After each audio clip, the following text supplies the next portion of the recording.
الحمد لله رب العالمين، وصلى الله وسلم وبارك على نبينا محمد وعلى آله وصحبه أجمعين. أما بعد، حياكم الله جميعا ومرحبا بكم. ضيفنا لهذه الحلقة هو الباحث الشيعي والمحقق الكبير النحرير وعد اللامي، الذي قال وزعم أن حادثة شق الصدر للنبي صلى الله عليه وسلم هي طعن فيه ومخالفة للقرآن الكريم، فلا تكون مقبولة ولا معتبرة. الشيطان جاء إلى نبيكم محمد صلى الله عليه وآله ودخل في قلبي واستقر في قلبه كما ترون هنا، وقالوا له هذا حظ الشيطان منك. إذن حظ الشيطان أنه دخل إلى قلب النبي صلى الله عليه وآله وسلم. طبعا هذا مخالف للقرآن الكريم، لأغوينهم أجمعين إلا عبادك منهم المخلصين، والنبي صلى الله عليه وآله سيد المخلصين، فكيف استطاع أن يدخل إلى قلبه؟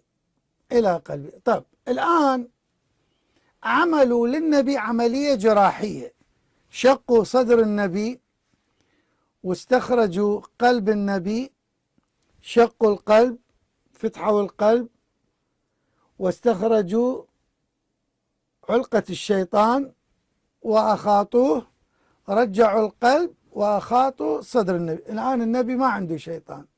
الشاهد نزل، استخرج الشيطان، أرجع قلب النبي وأخاط صدره. إذن الآن ما في شيطان على النبي صلى الله عليه وآله وسلم. هذا ما هو صحيح البخاري. ولا أدري هل هذا الباحث الكبير كلف نفسه عناء البحث والتفتيش في كتبه قبل أن يعترض على غيره؟ ماذا لو تبين أن هذه الواقعة قد ذكرها كثير من علماء الشيعة السبائية وقبلوها؟ ماذا سيكون موقفه؟ في كتاب مجالس المؤمنين لنور الله المرعشي التستري في المجلد الثاني صفحة 192 ينقل كلاما لأحد علماء الشيعة: أما قول هذا الناصب أن الشريعة لا رونق لها في بلاد الشيعة فقد صدق، فإن في مدينة قم لا يجلسون ربهم على العرش، وفي كاشان لا يشقون صدر المصطفى. فهو قال هذا الكلام تهكما بأهل السنة والجماعة أعلى الله مقامهم. يعلق المحقق فيقول: لعله يشير إلى حادثة شق الصدر، ولكنها لم ينفرد بها العامة أي أهل السنة، ولست أدري، لعل الشيعة أخذوها منهم ولم تكن في عهد الخواجة. إذن فهذه الواقعة المشهورة في السيرة النبوية لم ينفرد بنقلها أهل السنة والجماعة، بل وافقهم حتى الشيعة. وقد ذكر الصدوق في كتابه كمال الدين وتمام النعمة صفحة 491: وحدثنا أبو الدنيا معمر المغربي قال: سمعت علي بن أبي طالب عليه السلام يقول: قال رسول الله صلى الله عليه وسلم: كنت أرعى الغنم فإذا أنا بذئب على قارعة الطريق، إلى أن يقول هو محل الشاهد: فما سرت غير بعيد إذا أنا ب3 أملاك، جبرائيل وميكائيل وملك الموت عليهم السلام، فلما رأوني قالوا: هذا محمد بارك الله فيه، فاحتملوني وأضجعوني وشقوا جوفي بسكين كان معهم، وأخرجوا قلبي من موضعه، وغسلوا جوفي بماء بارد كان معهم في قارورة حتى نقي من الدم، ثم ردوا قلبي إلى موضعه وأمروا أيديهم إلى جوفي، فالتحم الشق بإذن الله عز وجل، فما أحسست بسكين ولا وجع.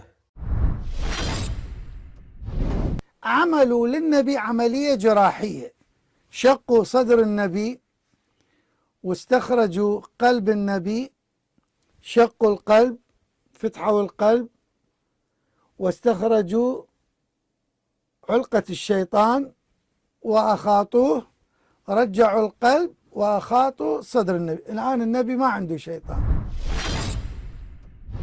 قد يقول قائل من الشيعة معترضا: ليس كل ما في كتبنا صحيح، الأسطوانة المشروخة المعروفة. والجواب عن هذا ما قاله المجلسي في بحار الأنوار المجلد 16 صفحة 140: اعلم أن شق بطنه صلى الله عليه وسلم في صغره في روايات العامة كثيرة مستفيضة كما عرفت. وأما رواياتنا وإن لم يرد فيها بأسانيد معتبرة لم يرد نفيها أيضا، ولا يأبى عنه العقل أيضا، فنحن في نفيه وإثباته من المتوقفين، كما أعرض عنه أكثر علمائنا المتقدمين، وإن كان يغلب على الظن وقوعه، والله تعالى يعلم وحججه.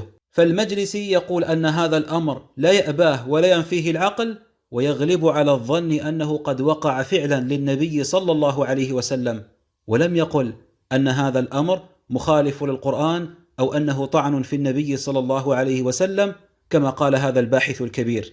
جاء في كتاب مروج الذهب للمسعودي في المجلد الثاني صفحة 216: أحداث قبل النبوة: وفي السنة 4 من مولده شق الملكان بطنه واستخرجا قلبه فشقاه وأخرجا منه علقة سوداء ثم غسلا بطنه وقلبه بالثلج.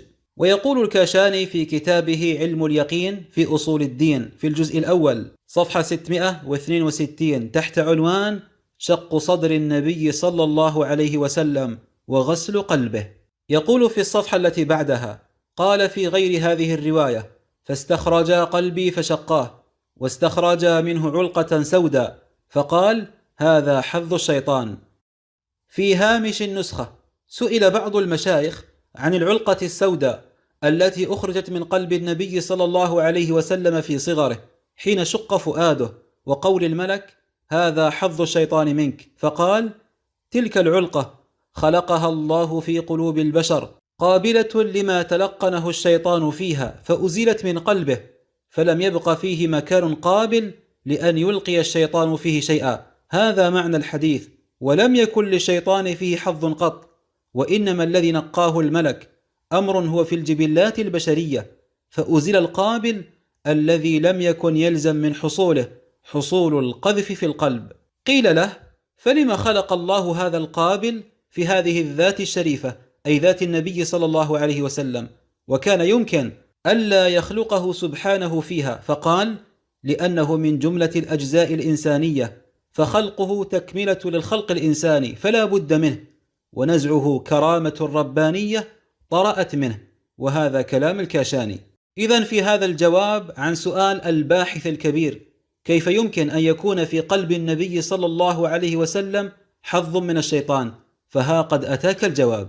ويقول النور الطبرسي في كتابه دار السلام فيما يتعلق بالرؤيا والمنام صفحة 53: قال الطبرسي في مكارم الأخلاق: كان رسول الله صلى الله عليه وسلم كثير الرؤيا، وكان لا يرى رؤيا إلا جاءت مثل فلق الصبح. وروى علي بن عيسى الأربلي في كشف الغمة عن الدولابي يرفعه عن رجاله أنه كان بدء أمر رسول الله صلى الله عليه وسلم أنه رأى في المنام رؤيا فشق عليه، فذكر ذلك لصاحبته خديجة فقالت له: أبشر فإن الله تعالى لا يصنع بك إلا خيرا. فذكر له أنه رأى أن بطنه أخرج وطهر وغسل ثم أعيد كما كان.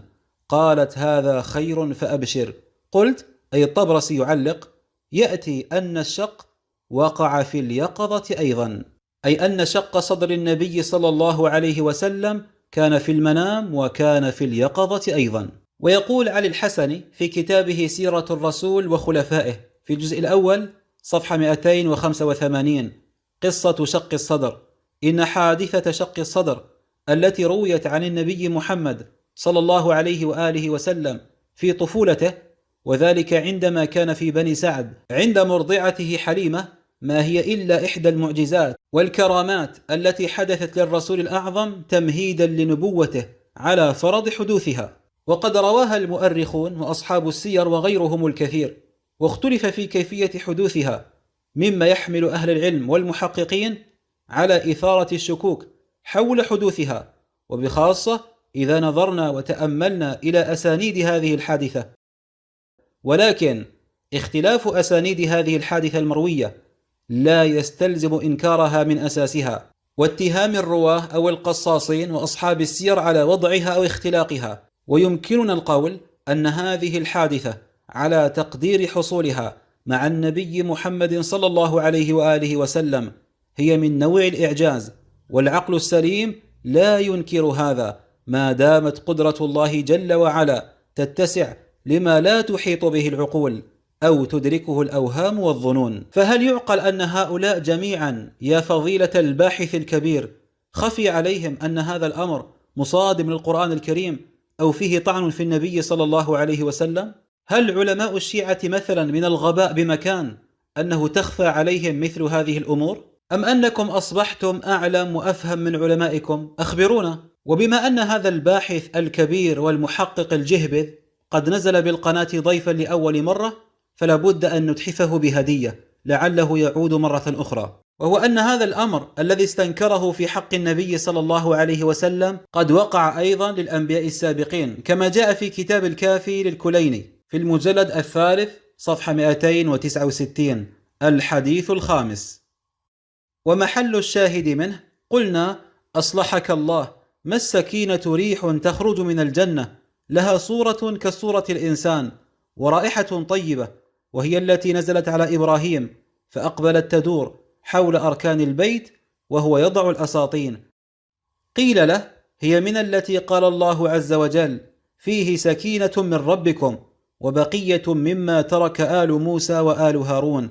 قال تلك السكينة في التابوت وكانت فيه طشت تغسل فيها قلوب الأنبياء. وكان التابوت يدور في بني إسرائيل مع الأنبياء ثم أقبل علينا إلى آخر الحديث. فالسؤال يا سعادة الباحث والمحقق الكبير، لماذا تغسل قلوب الأنبياء؟ ألم يخلقها الله عز وجل طاهرة مطهرة لا شيء فيها؟ هل قلوب الأنبياء بحسب كتاب الكافي فيها شيء يستحق أن يطهر ويغسل؟ أم هل كانت قلوب الأنبياء فيها حظ من الشيطان؟ فمرة أخرى أيها الباحث الفلتة، قبل أن تنتقد أو تعترض على غيرك ابحث وفتش ونقب في كتبك أولا حتى لا تحرج نفسك وتظهر بهذه الصورة المخزية. وآخر دعوانا أن الحمد لله رب العالمين، وصلى الله وسلم على نبينا محمد وآله الطيبين الطاهرين وأصحابه الغر الميامين.